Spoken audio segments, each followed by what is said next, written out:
Plastic দূষণ রোধে সবার আগে পলিথিন ও প্লাস্টিকের ব্যাগকে না বলার আহ্বান জানিয়েছেন পরিবেশ, বন ও জলবায়ু পরিবর্তন মন্ত্রণালয়ের সচিব ডক্টর ফারহিনা আহমেদ। 9 জানুয়ারি বৃহস্পতিবার বিকেলে কুমিল্লা জেলা প্রশাসকের সম্মেলন কক্ষে জেলা প্রশাসন আয়োজিত এক মতবিনিময় সভায় প্রধান অতিথির বক্তব্যে তিনি এ আহ্বান জানান। পরিবেশ দূষণের বিরুদ্ধে আরো অনেক দূষণ আছে, শব্দ দূষণ আছে, বায়ু দূষণ আছে। Let's start with plastic, polythene. আমরা প্লাস্টিক সবকিছু পারবো না, আমরা পলিথিন শপিং ব্যাগকে আমরা বলছি। ডক্টর ফারহিনা আহমেদ আরও বলেন, নিষিদ্ধ পলিথিনের ব্যবহার রোধে সবাইকে সমান্তরালভাবে সচেতন ও উদ্যোগী হতে হবে।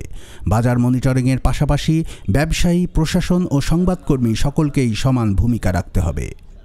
কুমিল্লার জেলা প্রশাসক মোহাম্মদ আমিরুল কায়সারের সভাপতিত্বে নিষিদ্ধ ঘোষিত পলিথিন শপিং ব্যাগের ব্যবহার বন্ধে বাজার মনিটরিং কমিটি, ব্যবসায়ী নেতৃবৃন্দ ও সংশ্লিষ্ট অংশীজনের সমন্বয়ে এ মতবিনিময় সভায় আরও বক্তব্য রাখেন উপসচিব রুবিনা ফেরদৌসী, অতিরিক্ত জেলা প্রশাসক পঙ্কজ বড়ুয়া, অতিরিক্ত পুলিশ সুপার আরাফাতুল ইসলাম, দৈনিক কুমিল্লার কাগজের সম্পাদক আবুল কাশেম হৃদয়, চকবাজার মার্চেন্ট অ্যাসোসিয়েশনের সাংগঠনিক সম্পাদক কৌশিক ভৌমিক প্রমুখ।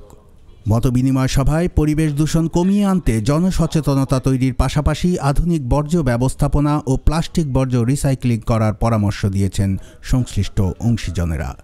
সভায় কুমিল্লা সিটি কর্পোরেশনের প্রতিনিধি, কুমিল্লা জেলা পরিষদের প্রতিনিধি, কুমিল্লা ইপিজেড ও বিসিকের প্রতিনিধি, বিভিন্ন উপজেলা নির্বাহী অফিসার সহ জেলার বিভিন্ন দপ্তরের দপ্তর প্রধানগণ অংশগ্রহণ করেন। কুমিল্লার কাগজ, নিউজ ডেস্ক।